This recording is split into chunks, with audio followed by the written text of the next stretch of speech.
It's Thursday the 26th of March and the Huawei P40 series is here. Visionary photography is the tagline this time around, and to say that Huawei is leaning into this would be quite an understatement.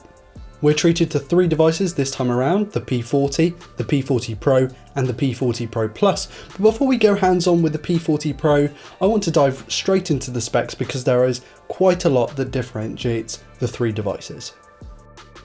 All the phones feature Kirin 990 5G chipsets, EMUI 10.1 software, and the brand new 50 megapixel RYYB Ultra Vision cameras. However, there are a few differences that set each device apart from one another. Namely, the Pro and the Pro Plus feature bigger 90Hz displays over the smaller 60Hz panel in the standard.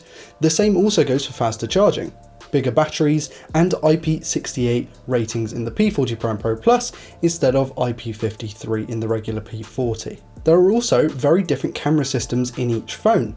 From the standard to the Pro Plus, we've got up to an 80mm, 125mm and 240mm telephoto camera respectively.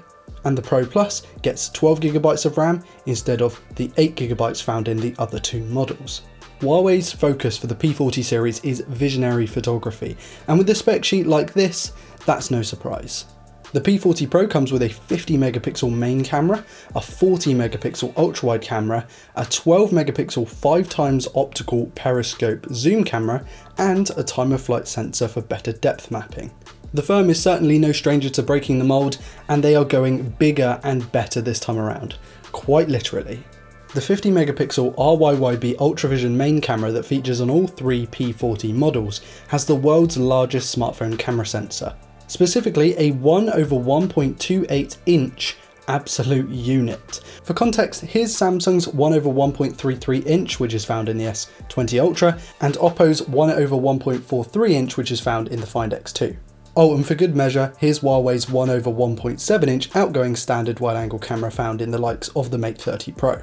What does this all mean? Well, in a nutshell, that you're going to get much better performance from this camera, since the individual photo sites, which pick up the light, are bigger, allowing for more light information, which is not only going to give you better low light performance, but it also gives more information into the processing system for stuff like HDR+, portrait mode, and night sight.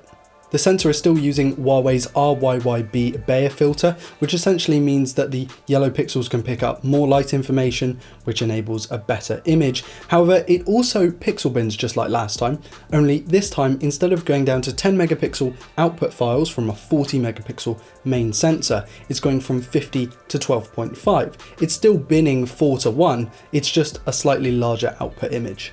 The 40 megapixel ultra-wide, dubbed the Cine camera by Huawei, is very similar to what we saw in the Mate 30 Pro, which is to say a very large sensor that bins down to 10 megapixels with a wide field of view.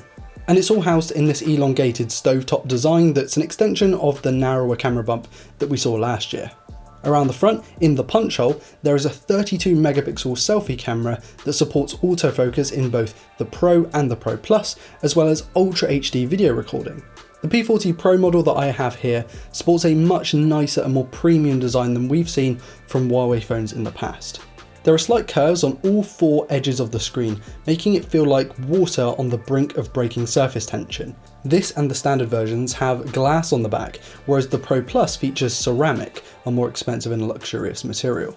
And all of them have moved away from a water droplet notch to a punch hole style selfie camera, just for a little bit of added class. In the hand, the phone feels really good, it feels really solid, very well made, and it's definitely very elegant.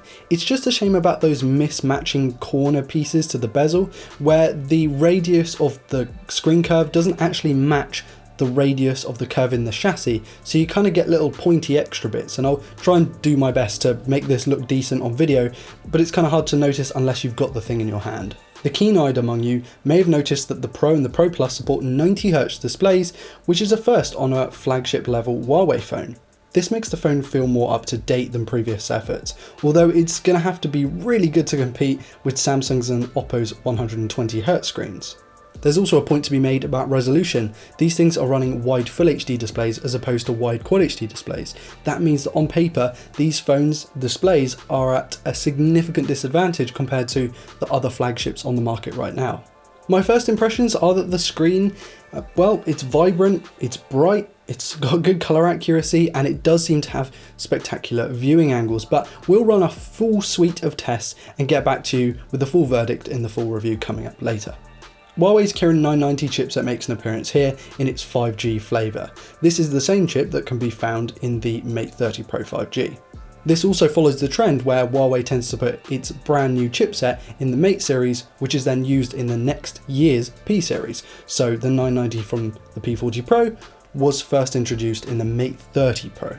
It's been shown to be around the Snapdragon 855 Plus in terms of performance, which again puts it at yet another disadvantage compared to the Snapdragon 865 equipped LG V60 ThinQ and Galaxy S20 series. The P40 Pro and P40 Pro Plus both support 40 watt fast charging, but what's more impressive is that they also support that speed in wireless form as well. Yes, these things have 40 watt fast wireless charging, which is pretty cool. Software is the biggest concern regarding the P40 series due to the fact that EMUI 10.1 doesn't support GMS, meaning that you won't get the Google Play Store or any kind of Google services for that matter. That means you're going to be relying on the Huawei services, which includes App Gallery of course. Now, whilst the company is actively adding apps and games onto App Gallery every single day, there are still heaps of key players missing, such as Instagram, Twitter, Disney+, Netflix, Amazon Prime, eBay, stuff like that really do need to be on here. Spotify and LastPass are the two that I immediately install as soon as I get a phone, and I was not able to install them via App Gallery on this. In fact, I was using APK Mirror to get some of my applications installed, and even then you can't get every single one installed, such as LastPass, which is a heavily security-based application. You just can't get it without the Play Store.